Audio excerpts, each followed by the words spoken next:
Hi, everybody. We are live on our last masterclass in the free Bite-Sized Masterclass series for people who manage people in teams. I cannot believe it. It's the third week, session 9. Oh my God, where did the time go? So I wanted to make it special today. This is why I wanted to share a different space with you. This space. So first of all, wanted to share the tree with you because why not? We've been sharing a lot of our personal space all year round. 2020 was made for that, right? Workspace, home space, it was one and the same for most of us, and we shared a lot of it. And by the way, talking about spaces, that was where I was live streaming, where I've been live streaming during this whole free bite-sized masterclass series. So, and by the way, that gives me an idea. This is a great idea for you as team leaders, team managers, team members. Use this idea for when you meet your team next. You can share a different space, a different space that you have in the house and that you want to share with your team and with your team members, with your colleagues, because it makes it fun and it makes it even closer. It brings you closer together. So, okay, what we will do in our sessions, in our session today, because it's the last one, I can't believe it. So, what we will do today, actually, we are going to talk about higher purpose for team motivation and engagement.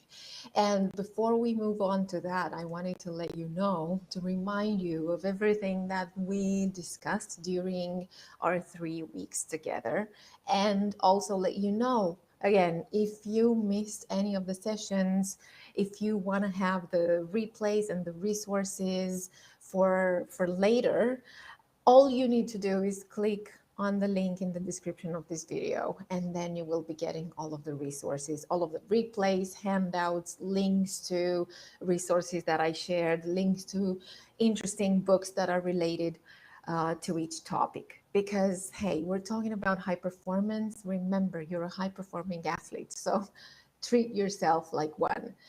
And also, before we move forward, I want to say anything that you have to ask, any suggestions and comments, please absolutely make them at any point in time, because I will be keeping an eye on the chat box.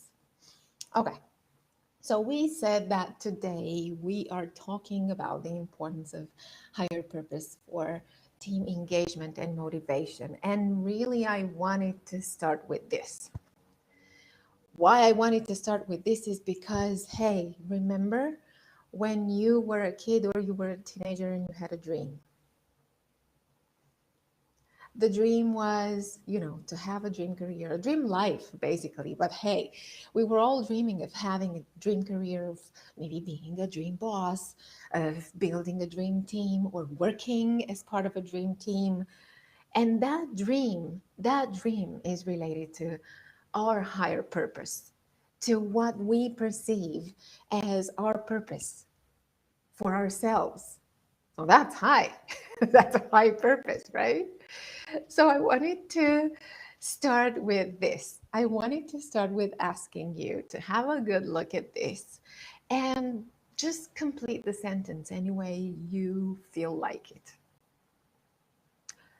And by the way, this is a great one to also share with your team if you're leading one, or if you're part of a team, and chances are that you are part of a team. Um, what do you feel? I feel I am making the best impact on the team when filling in the blanks. When what? And think about it. This is for you to fill in. Okay. And now we can move on. Right? If you need more time, just let me know. But that's a good exercise to do even after the session, right? So motivation. We talked about motivation so much. And actually, you know, if we think about it, what are the triggers of motivation and engagement? What do we mean by motivation? And we talked about this when we talked about motivating your team and leading your team, managing your team. So that was last week. So click on the link, get that resource, and watch that replay because it will make even more sense. But when we talked about motivating your team, we said, hey, we can only motivate others so much, and up to some point. That is external motivation.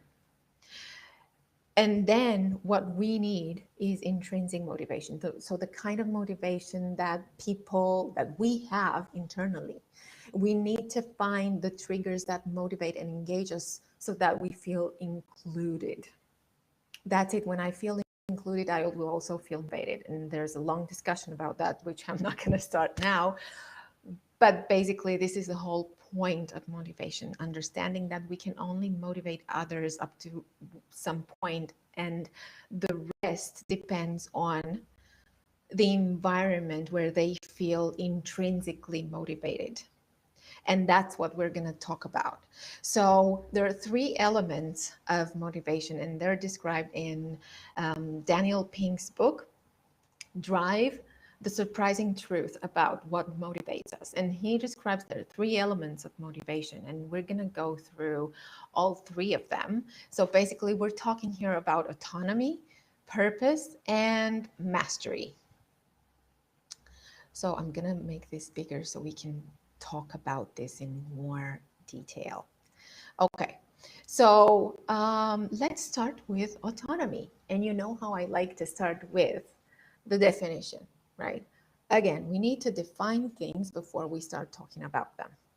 So the way autonomy is defined in Daniel Pink's book is it's the desire to direct our own lives.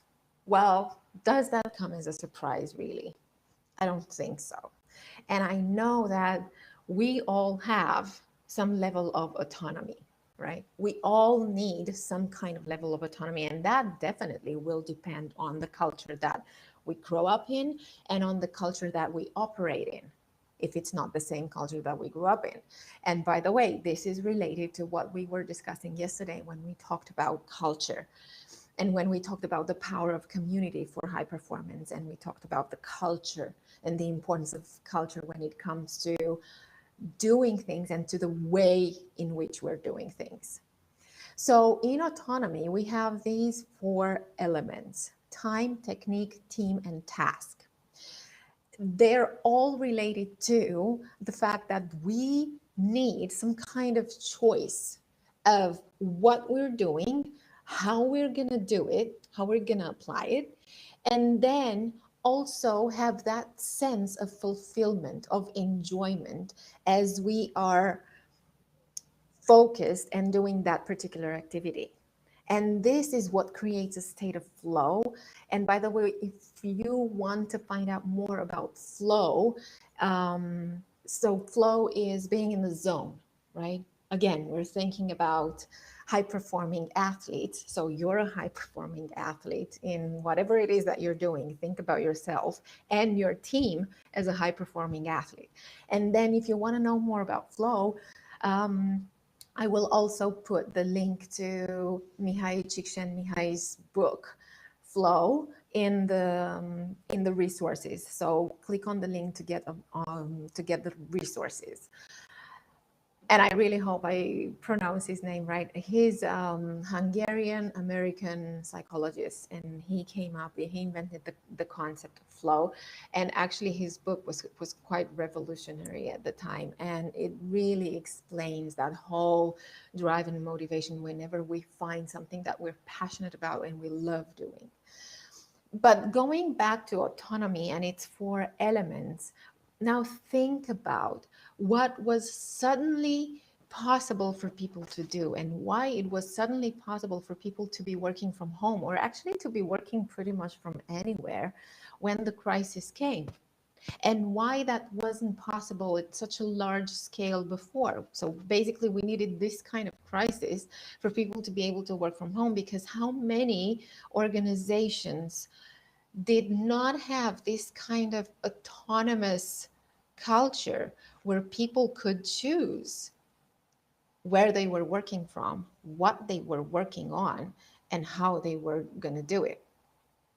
Now, some innovative organizations were already doing that, and I'm really lucky to have had the pleasure to have worked with a few of them.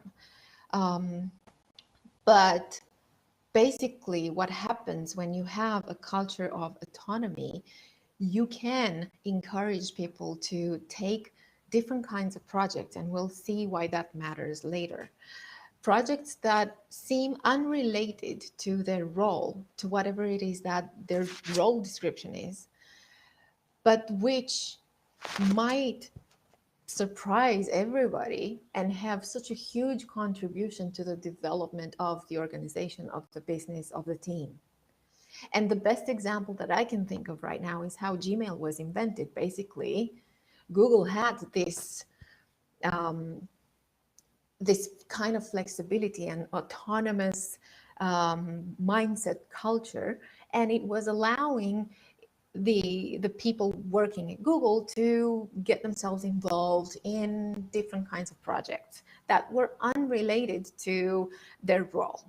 So you would have the time and the space. They created the time and the space that you could take as a Google employee to work on something that you were passionate about. And basically, this is how one of the Google engineers invented Gmail, and it turned out to be a huge success for its time. And I'm sure that you can come up with so many other examples, but this is just one example of how autonomy works when we talk about motivation, right? Because working on something that I'm passionate about is going to make me feel good, and also is related to what I can contribute with. So moving on to the second element of motivation, mastery. That is defined as the desire to continually improve at something that matters. And I have a few keywords here. First of all, continually improve, because the development, the personal, professional development, whatever learning journey we're embarking on, that's going to be a full process from initiation all the way to mastery. We're probably not going to see immediate results. And why would we? I mean, again, I draw the comparisons with our body muscles, right? We want to be fit, we want to build our muscles. We don't just go to the gym once a year and then we expect that we're fit, right? We go to the gym regularly if we want to be fit. It's the same thing with our skills. Our skills are like muscles. They need constant training and they need constant maintaining so that they grow and they are there to support us when we need them to. And that takes time. And that takes a lot of effort and support and the right environment and the right culture and so on. But what is a basic emotional need that we all have is this need to feel that we matter. And that's why we enjoy the satisfaction that we get from any kind of personal achievement and progress, right? We go through a full process of growing and developing since we are babies. That's the essence of life. It transforms. So we transform. And we do need to feel that we matter. And we talked about it in, I think it was week 1. And when we talked about emotional intelligence, we talked about that when we talked about engaging and motivating your team, so managing your team last week. And we all have this basic emotional need of being heard or seen, understood and accepted, or valued, or better yet, loved. So obviously, when we feel that we're contributing with something that benefits others, we're going to feel that what we're doing matters. So we matter because we identify with so many parts of our lives, and work is a big part of our lives. We spend a lot of time of our life working, so we'd better make it a good time, right? On the other end of this spectrum is lack of opportunities to develop and grow. At work, especially, if I don't get that opportunity to improve myself, to learn, to grow, I will, honestly, I will get bored and I will get demotivated no matter what money that brings with it. Because, and let me tell you, all of the studies around motivation and around happiness say, yeah, okay, fine, money will bring happiness up to the average of $75,000 a year. After that, you need more than just money to motivate you and to help you feel that you matter and that you're good and that you're living the dream. So I don't know if you feel like sharing what your thoughts are on that. I would be very curious to know. Which then brings us to purpose. And now the definition of purpose is the desire to do things in service of something larger than ourselves. Again, we go back to the dream. What was the dream? And we go back to that initial question. When do you feel that you're making your best impact and your best contribution? Because we do want to do things that matter. And if you look at entrepreneurs, they seem to have this intrinsic motivation to make a difference because they want to make a difference, right? But think about you when you were starting on in the workforce, and look at these new generations just starting on the workforce. We all initially want to make a difference. But what happened to us older generations maybe was that we started to work in a different kind of culture. It was the industrial age, it was a different kind of organization culture, which didn't allow for everything that we see some of the organizations already doing these days. And that's why I love working with teams and leaders together so that they build the culture of their own workplace, the way that they want to build it. Because again, it's people who build the culture. And there are some innovative organizations who encourage this entrepreneurial spirit. Now, an entrepreneur is somebody who has an entrepreneurial mindset, but is working for an organization, so is employed in an organization, right? So you want these people on your team because these are the people, and you want to encourage, because I honestly believe that deep down we're all entrepreneurial because of this drive that we all have to make a difference, because we all want to feel we matter, right? Again, we spend a lot of our time working, so we want to make that time a precious one, a time that matters. We want to feel that it matters. So all we need to do is get into that space, create that space. You as a leader, you as a team manager, you can create that space where people feel encouraged to express that entrepreneurial spirit. Or you can decide to help them discover or rediscover their entrepreneurial spirit. So here's my call to action for you. First of all, communicate, right? All you need to do, that's easy, right? Communicate the mission and goals of your organization, your business, your small team. It really doesn't matter if it's a large team or a small team. You will have the people there who matter, and you need to communicate to them. Because what comes next is understanding how their work and how their role fits into the culture. You want this. You want to have this in your organization or in your small business, in your small team. Why?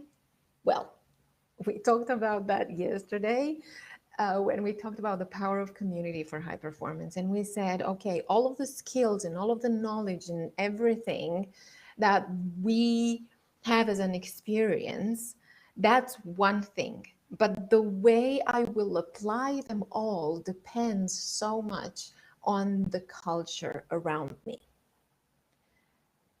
Because if I don't have a culture of autonomy and transparency, then maybe I don't feel encouraged to contribute or to work on something that is unrelated to what I do because it's simply not permitted. It's not allowed.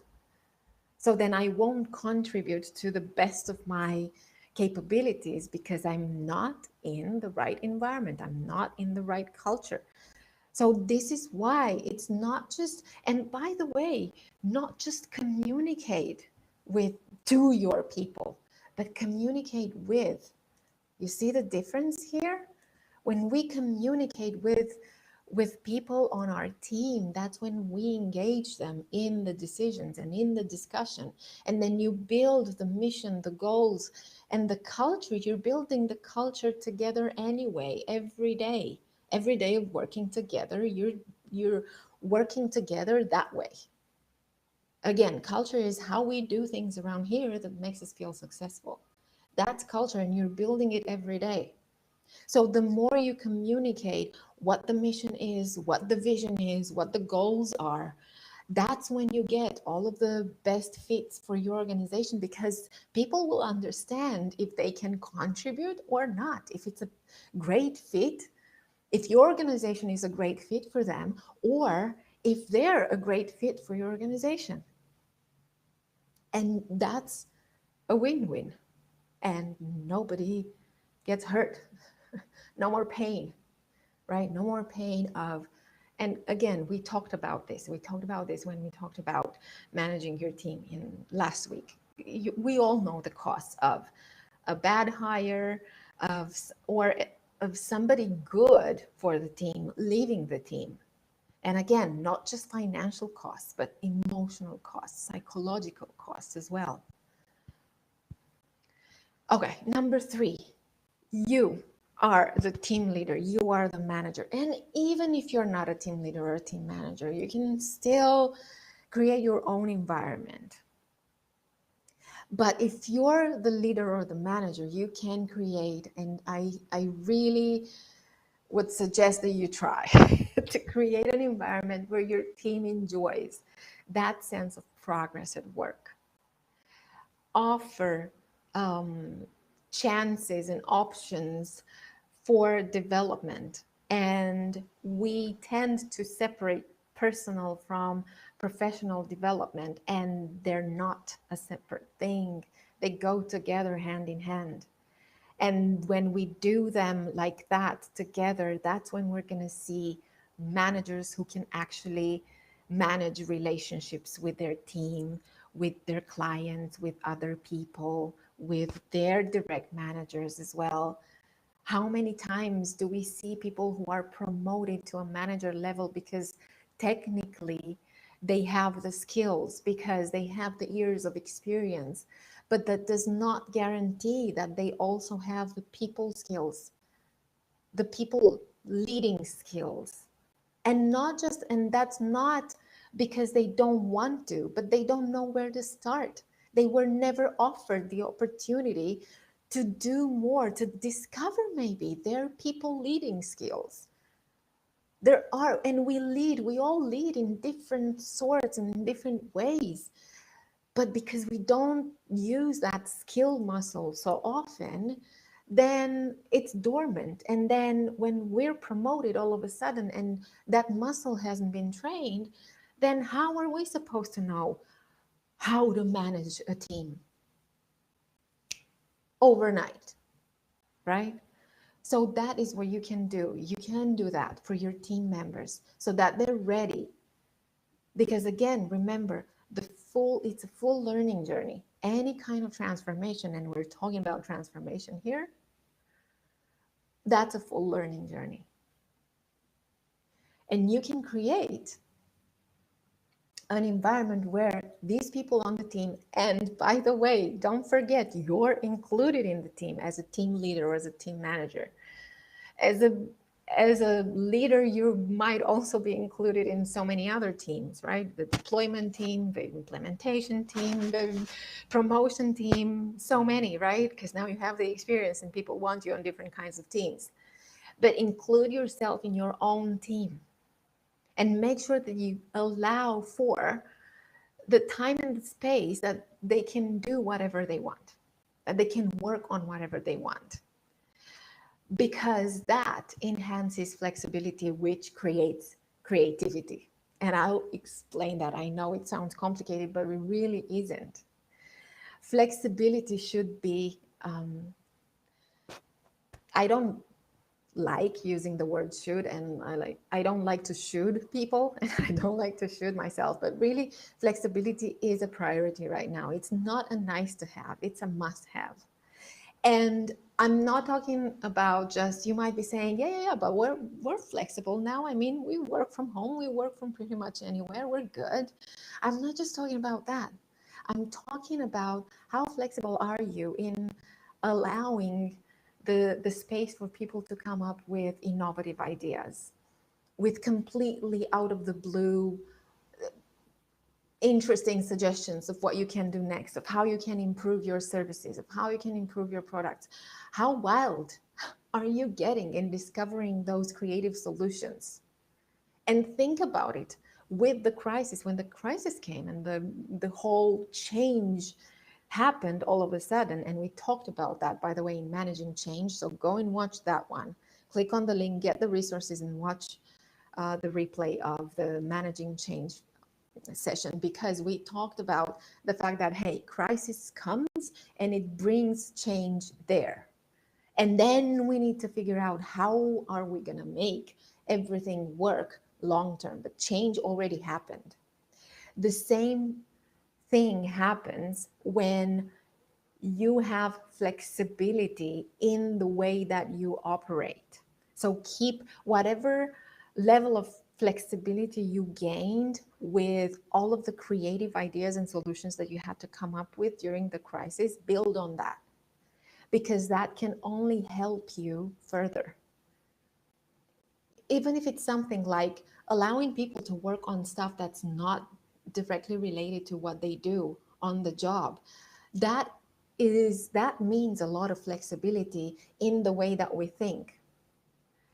And one of the questions can be not, oh, why are we going to do this because things work well this way? Why do we need to change anything? A good question to ask, why are we doing things this way? Why do we keep doing things this way? What's the purpose of this? What's the strategy? What would be a better way of doing things? What is it that we haven't tried yet? And that opens the world. That's the kind of flexibility I'm talking about, because that brings creativity. And we have already moved in an age where we need a lot of creativity. And I'm not talking about the creativity, the artistic creativity, let's not limit creativity to artistic types of creativity, but also in how we come up with the next best solution. And then focus on purpose, because it will only increase collaboration, and also it helps you maximize the team potential. And the reason I say that, think about it this way. You know how it is when you're ready to go on holiday, right? Usually when you go on holiday, you kind of know where you're going to go, right? I think. I mean, I usually do. So it's like that. knowing the purpose of something that you're doing is like knowing the destination. Hey, on this holiday this year, we're going to go there. So that means I know what I need to pack for that trip. I know how we're going to get there. And I know what I can bring. I know what I can contribute. I know what kind of information I need. I know what kind of questions I need to ask. And then I start thinking, hey, so, okay, so are we going to drive? Yeah, and we're going to drive. So are we going to share the driving? Because it's going to take us about 6 hours. So I'm happy to share driving with you. And by the way, when you manage a team, when you lead a team, it's all about letting them take the helm. So go take the driver's seat when they're the best person to drive the car on your journey together as a team. That's a wonderful thing that you can do. Or at least ask people who wants to share driving.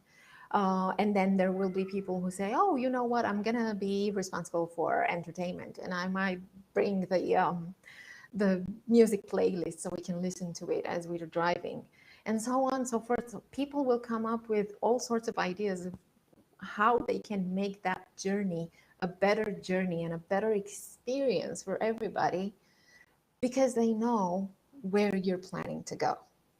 And then you can strategize the ways in which you're going to get there and who's going to be doing what and when. And everything falls into place when we know the direction, when we have a clear purpose and a clear mission and a clear goal. Okay, so that said, I want to say, click on the link in the description. Yeah, that was deep, I know. Click on the link in the description of the video to make sure that you're getting all the resources. I'll put the links to Daniel Pink's book Drive, and then also Mihai Csikszentmihalyi Flow, and Sir Ken Robinson, The Element. Again, it talks about finding your purpose and finding your passion and what that means for us humans. Okay. And if you want more of that, and I know those of you who've been here with me for the past 3 weeks, you already know that, right? The League, join the Lead for Legacy League. This is the program, the global online program for management and leadership development. And we start in January, on 11th January. And this is the program that gives you, as the hands-on, boots-on-the-ground manager, it gives you all of the resources and preparation and knowledge that typically people in top executive positions get. You know how they get all of these resources and all the training so that they can be great leaders? Well, you're getting that, only that it's global. So you will meet with peers from all over the world, and you get to exchange perspectives and experience with people in other cultures as well. How cool is that? How much of flexibility do you think that is going to build for you? And creativity. So you're getting online courses, assessments, and strategies that you can take back to your team. So this is where you, as a manager, as a leader, learn how to fish. It's not, you get into this program and you'll need it forever. No, the point of the program is for you to not need it anymore. So you get all of the technical knowledge and the courses in leadership, sales, and customer service. And then you also get group coaching and discussions and brainstorming. I'm getting emotional here because there's so many things that this league offers. And also networking with peers, again, from all over the world. So if this is something that sounds good for you as the manager or the leader or a team member who wants to embark on their own personal and professional development journey and build on that dream business, on that dream career, talk to me, message me, and we'll take it from there. They're really flexible options to join. So reach out and I'm happy to chat about it. And then definitely it's going to be your decision, right? Because your personal and professional development, that's your business. That's important business and it's yours. So that's why it's all personal. It's an all personal decision. But what you can do is sign up to the All Personal News because you're getting useful resources for professional and personal development. And we're doing 12 days of Christmas. So there's a lot of development freebies that you're getting these days. Today we were on day 4, so there's still 8 more days. So go ahead, sign up to make sure you're on Santa's list. And then there are incredible discounts for the lead for Legacy League for the membership by 15 December. So there are some super flexible options again to join. Treat yourself like a CEO and message me. Message me to discuss the best options for you. And then I also put, which you can see because it's a different color, but trust me, it says there, book a gift meeting and let's talk development needs and strategies for you. So what I want to say here actually is that this is the surprise that I had prepared for you and then you don't see. So book a meeting. It's a gift from me to you. And it's actually today's freebie in day 4 of the 12 days of Christmas. So just book a meeting if you're at that point where I don't know, you don't know where to go, you don't know where to start, you don't know exactly what you need to start doing so you develop your skills, and you don't even maybe know what kind of skills you're looking at here, and you need some sort of strategy, some sort of direction, so you really starting next year, and maybe you are working on your New Year resolutions already, but just to have that sense of being in control of your emotions, actions, and results, and being in control of your own success. So if that's you, book that meeting, and it's going to be a meeting where we discuss your development needs and some strategies that might work for you. And you get to have a plan of what you can do to develop yourself personally and professionally next year. Okay, so that was it for the full masterclass series for people who lead people in teams. I want to thank you, thank you, thank you so much for being here, for joining me, for asking your questions, for getting all of your resources and watching the replays and subscribing to the newsletter and subscribing to the list of resources. It was such a joy sharing my space with you, sharing my lunchtime and afternoon with you during the 3 weeks, and have happy holidays. Have a wonderful time until then, and after that. Make 2021 a year to remember for you, the year that you get back in the driver's seat, whatever that means to you. Thank you so much for being here with me, and stay in touch. Bye for